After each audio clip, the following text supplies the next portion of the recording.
भारतातील सर्वात कठीण परीक्षा चार्टर्ड अकाउंटंटची, जी अतिशय कमी विद्यार्थी भारतातून उत्तीर्ण होतात. आजपासून 4-5 वर्षापूर्वी याचा रिझल्ट फक्त 3 किंवा 4% लागायचा. परंतु आता विद्यार्थ्यांची चिकाटी आणि मेहनत या बळावर त्याचा रिझल्ट जास्त लागायला लागला. त्यातल्या त्यात नवापूरमधून रोनित जितूभाई अग्रवाल यांच्या मुलाने प्रथम अटेम्प्टमध्ये ही परीक्षा भारतात 44व्या क्रमांकाने उत्तीर्ण झाला. म्हणून आपण नवापूर एक्सप्रेस न्यूज कडून त्यांनी त्याच्या अभ्यासाचे नियोजन कसं केलं, त्याने आपला खेळण्याचा, कुदण्याचा, मोबाईल वापरण्याचा काळ न घालवता अभ्यासावर अभ्यास कसा केला याच्याविषयी आपण त्याच्याकडून जाणून घेऊया. सीए रोनित अग्रवाल.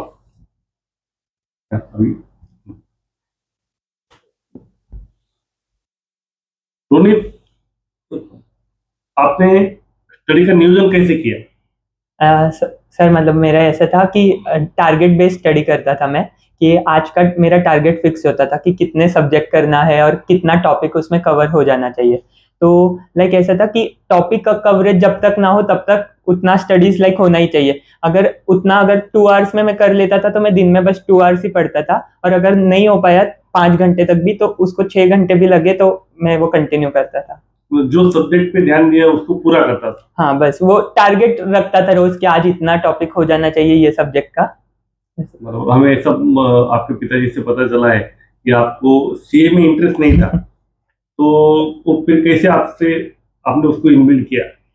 लाइक ऐसा था कि मुझे पहले से ही मतलब आईआईटी करना था, और मैं गया भी था वो करने, लेकिन वो हो नहीं पाया वो टाइम कंडीशंस, और मैं इतना शायद स्ट्रांग नहीं था. तो 1-2 साल तो बहुत रिग्रेट भी रहा और इंटरेस्ट भी उतना कुछ आया नहीं. लेकिन फिर ऐसा था कि अब पापा मम्मी के लिए समझो या कुछ भी करना लाइक मेरी नीड है, या अब जो चीज मैंने खुद से सिलेक्ट कर ली है उसको कंप्लीशन तक तो लेके ही जाना है. और जो आपने इतने 8 महीने 7 महीने आपने जो स्टडी किया, आपके स्टडी रूम से आप बाहर निकले नहीं, कोई एक्टिविटी में आपने इन्वॉल्व नहीं हुए, ये आपने खुद ही किया कि पापा मम्मी ने फोर्स किया? नहीं, पापा मम्मी का फोर्स तो पहले से किसी चीज में नहीं रहा है. बट ऐसा था कि लाइक लेक्चर्स वगैरह बहुत बाकी थे और बैकलॉग थोड़ा हो गया था. तो फिर 7 महीने जब बाकी थे तब तो मैंने एकदम ही डिसाइड कर लिया अब एकदम फुल्ली फोकस स्टडी करना है. तो लाइक लेक्चर्स वगैरह और कंप्लीट स्टडी टाइम ही दिया. इंस्टाग्राम वगैरह सब कुछ डिसेबल था, और 7 महीने लाइक मैं शायद 4 दीवारों से ऐसे निकलता भी बस खाना खाने के लिए ही नीचे आता था, बस उतना ही, और कुछ भी एक्टिविटी एकदम पॉज थी. मोबाइल का इस्तेमाल कितना करते हैं? मोबाइल बहुत, यानी ऐसा था कि एकदम ही सब कुछ डिसेबल था मेरे मोबाइल में, कुछ एक्टिव था ही नहीं उतना 7 महीने. तो मैक्सिमम फिर भी यूट्यूब का होगा तो भी 1-1.5 घंटा बस. तो आपने वो 8 महीने दुनिया से अलग हो गए थे आप. हाँ, कंप्लीटली एकदम तो कट ये ऑफ. सक्सेस मिला. वही एकदम ही कट ऑफ, लाइक ना फ्रेंड्स के साथ कुछ मिलना जुलना, कुछ भी नहीं, कॉल्स नहीं, बस जितना सीए के जो फ्रेंड्स थे उनके साथ जो सिलेबस डिस्कस होता था उतना ही बस. मतलब किसी फ्रेंड ने फोन किया, चलो जाना है खाना खाने, चलो कहीं पिक्चर देखने जाना है, वो सब खत्म. एकदम ही खत्म था. फ्रेंड सर्कल है कि नहीं आपका? हाँ, लाइक नवापुर में तो थोड़ा कम है, लेकिन पुणे के फ्रेंड्स एंड ऑल है, उनके कॉल भी आते थे तो मैं थोड़ा वो टाइम पे तो इग्नोर ही करता था. आपको 10वीं और 12वीं में कितने मार्क्स थे? 10th में 93.2% था और 12th में 92%. उस टाइम पे पढ़ाई कैसा किया था? 10th में तो ऐसा था कि बस नॉर्मल ट्यूशन वगैरह जाता था मैं अपना, और जितना सिलेबस सेम अप्रोच ही मैं आगे भी फॉरवर्ड करता था कि जितना टारगेट बेस्ड स्टडी अगर दिन में 1 घंटे में होता है तो 1, और 4 में होता है तो 4. कहाँ पढ़े आप? मतलब पढ़ाई कौन से स्कूल से की? लिटिल एंजल्स एकेडमी से मैंने 10th किया है अपना सीबीएसई से, और स्टेट बोर्ड ऑफ महाराष्ट्र से सार्वजनिक स्कूल से मैंने 12th किया है कॉमर्स में. तो आपको वहां से आपका कोई टीचर जो आइकॉन है आपका, ऐसा कोई? लाइक मेरे ट्यूशन टीचर जो थे वो मेरे लिए लाइक बहुत ही इम्पोर्टेंट है. अभी भी मेरा सीए होने के बाद मेरा फर्स्ट कॉल उनको था कि एज अ गुरु मैं उनको बहुत मानता भी हूँ. अभिषेक द्विवेदी सर नाम था उनका. ठीक है.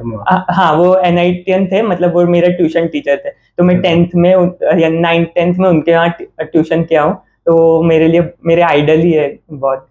और बेस्ट फ्रेंड कौन है अभी नवापुर में? नवापुर में तो ऐसे कोई है नहीं, मैं बोल नहीं पाऊँ।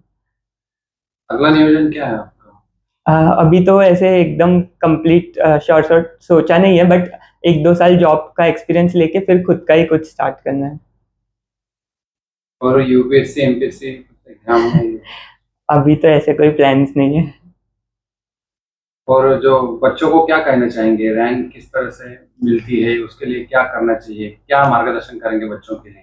लाइक मेरा तो यही बोलना रहेगा कि 3-4 टाइम्स अगर आप रिवीजन करोगे तो कोई भी सब्जेक्ट इतना टफ नहीं है कि लाइक आप पढ़ ना पाओ। मैंने भी खुद फाइनल में भी 2 सब्जेक्ट सेल्फ स्टडी किया था, लाइक उनका लेक्चर्स वगैरह लिया नहीं था। तो बस 3-4 टाइम्स अगर रिवीजन हो जाए तो कोई भी सब्जेक्ट इतना टफ नहीं है कि आप पढ़ ना पाओ।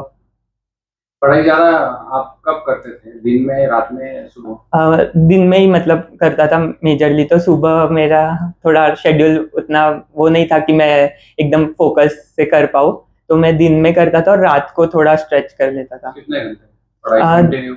कंटिन्यू तो बहुत 2-3 ही घंटे कंटिन्यू कर पाता था, बट दिन में अराउंड 6 to 7 आवर्स, 7 आवर्स तक तो हो जाए। आपको सीए में रैंक मिला, आपको कैसा लगा? सच बताओ तो मैं प्रिपेयर रैंक के हिसाब से कर रहा था, और जैसे मैंने बताया कि मुझे आईआईटी करना था, तो रैंक लाना मेरे लिए एक रिडेम्पशन था कि ठीक है, तब मैं कर नहीं पाया था, लेकिन ऐसा नहीं था कि लाइक मेरे लिए पॉसिबिलिटी नहीं थी। तो सीए जो also one of the toughest exam है, उसमें रैंक लाके एक रिडेम्पशन जैसा फील हुआ है मुझे भी खुद। तुम्हारे माता पिता का क्या योगदान है इसमें? मैं मतलब वो वर्ड्स में कभी रख भी नहीं पाऊंगा। कभी भी कुछ भी चीज होता था, like mummy was always there कि खाना है, कितने भी बजे हो, कुछ भी हो। और पापा तो लाइक ऐसा समझो, ये सीए अगर मैं किसी के लिए कर रहा हूँ तो वो सिर्फ और सिर्फ मेरे पापा है। उनके लिए ही मैंने पूरा लाइक मेहनत भी की है और एवरीथिंग, की बस एक दिन बस वो डिग्री उनको दे पाऊँ। रैंक मिलने के बाद में उनकी प्रतिक्रिया क्या रही, माता पिता?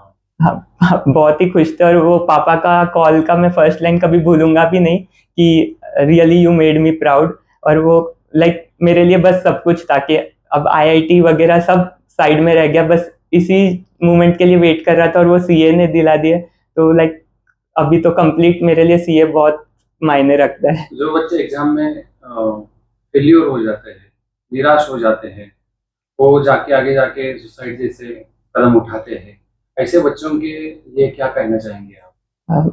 मैं तो उसके एकदम अगेंस्ट हूँ, बिकॉज अपना विल पावर कभी इतना कम नहीं हो सकता कि लाइक एक एग्जाम का फेलियर हमें लाइक इतना पीछे ढकेल दे कि हम लाइफ को ही लाइक छोड़ने की बात सोच ले। तो वो तो मेरे लाइक एथिक्स में भी बिल्कुल वो नहीं रहेगा। तो लाइक मैं सबको वही रिक्वेस्ट भी करना चाहूंगा कि एक एग्जाम कभी आपको डिसाइड नहीं कर सकता कि आपका कितना पोटेंशियल है। तो सीए के साथ में तुमने क्या पढ़ाई की? मैं सीए के साथ पुणे यूनिवर्सिटी से बैचलर्स कर रहा था कॉमर्स में, और मैंने सीएफए लेवल 1 जो यूएस एग्जामिनेशन है for finance, certified financial analyst, वो भी लेवल 1 क्लियर किया है 90+ परसेंटाइल के साथ। आगे अभी आपका टारगेट? आगे तो वही कि 1-2 साल जॉब करके और एमबीए का प्लान है मेरा, कि एमबीए या कोई भी फाइनेंस डिपार्टमेंट में मास्टर्स करना। आपके बच्चे ने, रोनित कुमार ने सीए एग्जाम में रैंक मिला है, आपको कैसा लगा सुनकर? भैया मैं वर्ड्स में शायद डिस्क्राइब नहीं कर सकती, क्योंकि रोनित ने हमें वो खुशी दी है ना, जो मैं शायद सोचती हूँ कि हर माँ बाप का सपना होता है कि ये खुशी उसका बच्चा उसको दे, और वो खुशी रोनित ने दी है। पर बहुत हार्ड वर्क किया उसने, और सिर्फ पेरेंट्स के लिए ऐसा बोलो तो भी चलेगा भैया। मतलब आते हैं सब, वो पुणे गया था, उसने बोला कि बहुत सारे ऐसे पल आते हैं कि शायद बच्चा बहक जावे, पर उसको पता था मुझे क्या करना है। तो उसने बहुत स्ट्रांग रह के, मतलब वो कोई भी चीज ऐसे गलत चीजों में नहीं पड़ा कि उसकी पढ़ाई शायद उससे छूट जाए, क्योंकि उसका सपना आईआईटी था। और तब भी मैंने और उसके पापा ने उसके लिए बहुत सपोर्ट किया, पर शायद उसके नसीब में सीए बनना लिखा होगा। तो आईआईटी साइंस में मतलब वो बोले तो एक तरीके से मास्टर था मैथ्स और साइंस में, और फिर पूरा एकदम से कॉमर्स, मतलब पूरा अलग हो जाता है। फिर भी उसने किया, क्यों? तो बोले मम्मी पापा का सपना है, और उसके लिए हमको लगता भी था कि वो शायद हमारी खुशी के लिए कर रहा है, उसमें उसकी खुशी है क्या नहीं। पर मैं हर वो बच्चों को बोलना चाहती हूँ कि बच्चों ने सोचना चाहिए कि अगर उनके पेरेंट्स उनके पीछे मेहनत कर रहे तो बच्चों का भी कोई फर्ज होता है कि पेरेंट्स के लिए कुछ करे, और वो हमारे रोनित ने कर दिखाया है, और उसके लिए सही में हम बहुत खुश है। और कोई भी चीज इतनी डिफिकल्ट नहीं होती है। शायद आप कोई भी फील्ड में जाओगे या स्ट्रीम में जाओगे, आपको थोड़े दिन वो डिफिकल्ट लगेगा, पर अगर आप सोचते हो कि फैमिली के लिए करना है तो वो आप कर सकते हो। और ये रोनित ने प्रूव करके बताया, क्योंकि उसके ये इंटरेस्ट के सब्जेक्ट नहीं थे। कॉमर्स मतलब वो टोटली डिफरेंट था उसके लिए, साइंस से कॉमर्स में जाना, फिर भी उसने किया सिर्फ और सिर्फ हमारे लिए। सीए बनना आपका सपना था क्या उनका, रोनित का? सीए बनना उसके पापा का बहुत बड़ा सपना था, तो आप उसने क्या कहना चाहेंगे?